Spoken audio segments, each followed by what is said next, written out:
RL18, hasta las 8 de la noche, en Radio Latina.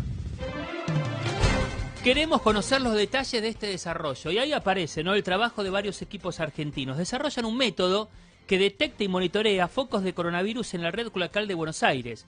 A ver, puede haber todo un trabajo de campo acá, teniendo en cuenta aquellos lugares más complicados. Especialistas de AISA trabajan en la puesta a punto del sistema. Esta técnica de detección del SARS-CoV-2 en líquido cloacal. A ver, esto abre todo un campo en la investigación y también queremos conocer en qué etapa se encuentra. Por eso ya lo sumamos a Alejandro Barrios, él es director de Técnica y Desarrollo Tecnológico de AISA. Alejandro, Rubén Suárez te saluda, gracias por la comunicación. ¿Qué tal, Rubén? ¿Cómo estás? Bueno, etapa del desarrollo y las principales características, porque hay varias consultas y me imagino también lo interesante de este desarrollo en plena investigación en esta pandemia. Bueno, el desarrollo de esta herramienta está hoy, digamos, podemos decir, terminado y validado. Es Sí. un trabajo que empezamos a hacer hace 2 meses. Es algo que se venía haciendo en Europa, en Holanda, España, que tiene que ver con buscar rastros del material genético del virus en líquido cloacal. Y a Bien. través de esa búsqueda poder monitorear de manera indirecta, si se quiere, una ciudad, un barrio, una zona, y ver la evolución de la cantidad de infectados, si bien uno no va a tener la cantidad de infectados, pero de cómo evoluciona Claro. la pandemia en esa zona. Perfecto, perfecto. Y a ver, ¿las pruebas dónde se realizaron para entender cómo es el sistema? Bueno, nosotros empezamos a trabajar hace 2 meses. Hay que tener en cuenta que AISA brinda el servicio a más de 10 millones de habitantes, pero Claro. en particular, del total de infectados en Argentina, el 70% está en el radio de acción de AISA. Bien. Con lo cual, era fundamental para nosotros desarrollar una herramienta que pudiéramos poner a disposición luego de las autoridades del Ministerio de Salud, que sirviera. En este momento esta herramienta en Europa se está utilizando para lo que ellos llaman la desencalada, que es la salida de la cuarentena. Entonces, Perfecto. monitoreando algunos puntos, ellos pueden ver si ya desapareció o si hay pocos casos en determinada zona. Ellos pueden ver si la concentración del genoma del virus aumenta en algún barrio, tener una alerta temprana para Claro. poder reaccionar, incluso antes de verificarlo clínicamente. Esto no reemplaza ninguna de las otras herramientas que se utilizan, que son claramente las que hay que utilizar, el hisopado, Sí. el PCR, no reemplaza ninguna. Bueno, pero entiendo que es una muy buena herramienta para lo que viene, ¿no? Exactamente, es una muy buena herramienta para lo que viene, y por eso lo que nosotros hicimos en esta primera fase fue el desarrollo y la puesta a punto de la técnica. Concretamente lo que hemos hecho hace aproximadamente unos 15 días que empezamos a tener resultados, y luego se fue afinando la técnica hasta poder tenerla totalmente estandarizada, por decirlo de alguna manera. Acá es importante marcar que lo que nosotros buscamos no es el virus. Nosotros buscamos rastros de que el virus estuvo, o sea, es material genético, un pedacito de ese material genético que me muestra que el virus estuvo, porque el líquido cloacal es una matriz muy compleja, con lo cual un virus como el SARS-CoV-2, que es un virus que si bien es muy contagioso, es muy lábil, o sea, muy débil, muy rápidamente se inactiva. La comunidad científica internacional coincide en que el líquido cloacal no tiene capacidad de infectar. De hecho, no hay ningún caso no hay ningún caso reportado de alguien que contrajo la enfermedad a través del líquido cloacal. Es más, yo tengo, a ver, como dato que la comunidad científica internacional coincidió con los casos en España, en Holanda y en Estados Unidos, que estos restos no tienen la capacidad de infectar a la población. Exactamente. Y eso es importante para dejar tranquila a la población.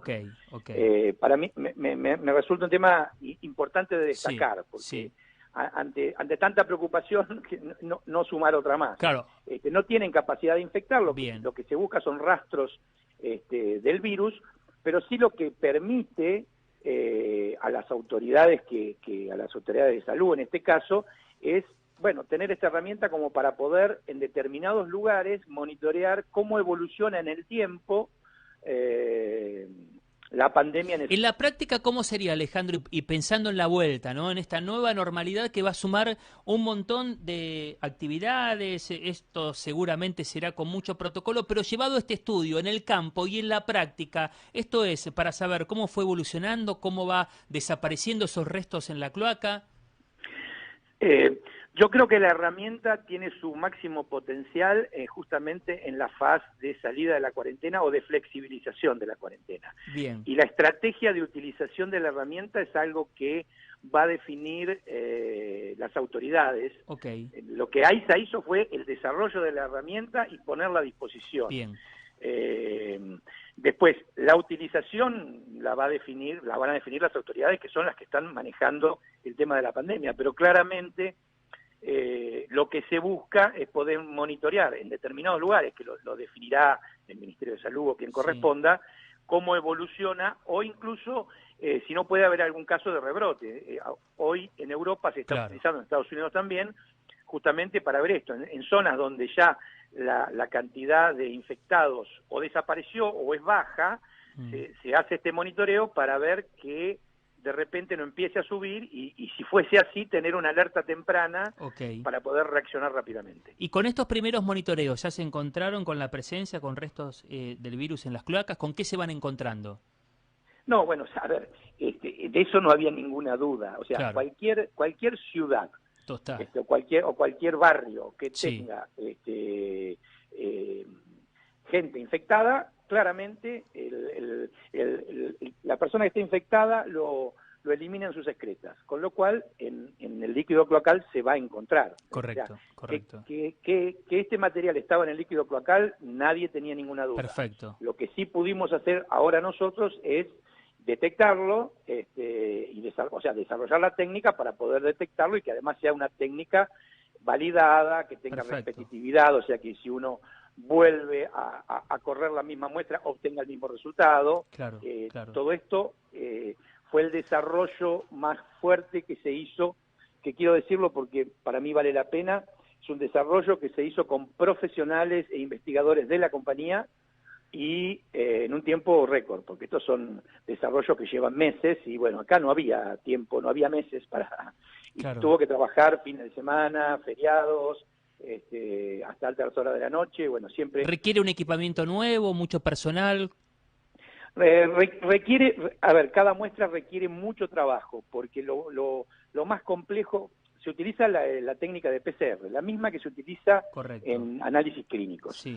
Pero lo más complejo de esto es la preparación de esa muestra, porque estamos buscando el material genético en una muestra cloacal. Entonces, primero hay todo un proceso de preparación que hay una concentración de la muestra, hay que lograr extraer el ARN del virus de esa muestra, hay que eliminar la matriz cloacal es una matriz muy compleja porque tiene, digamos, muchísimos compuestos y muchos de esos compuestos producen interferencia y enmascaran y uno, por decirlo de alguna manera, no lo ve al virus. Entonces hay que hacer pasos previos para poder ir eliminando todo eso y poder llegar a obtener una muestra de material genético para recién poder hacer la corrida a través del equipo PCR. Perfecto. Y por último, son estas preguntas frecuentes, por eso consultamos a un técnico, pero uno se va imaginando con la evolución, con los días, con el aumento de casos, con lo que va a ser después la flexibilización y en algún día, seguramente,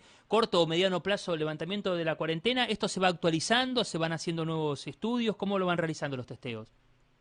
Sí, a ver, por eso vuelvo a repetir, es una herramienta que nosotros desarrollamos y la ponemos a disposición. Correcto. Después será cada autoridad en cada jurisdicción que va a pedir. La autoridad define. Queda claro. Pero yo imagino que lo que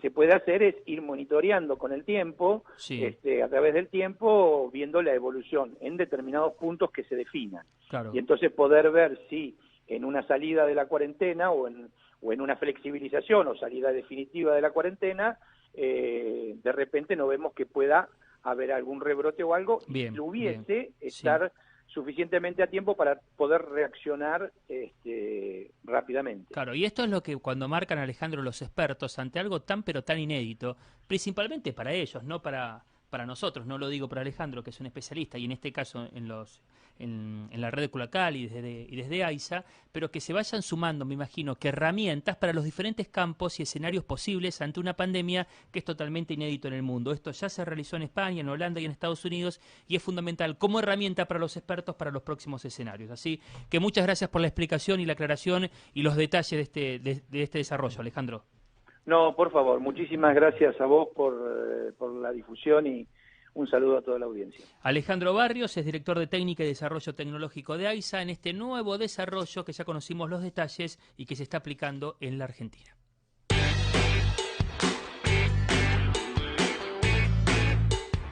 En minutos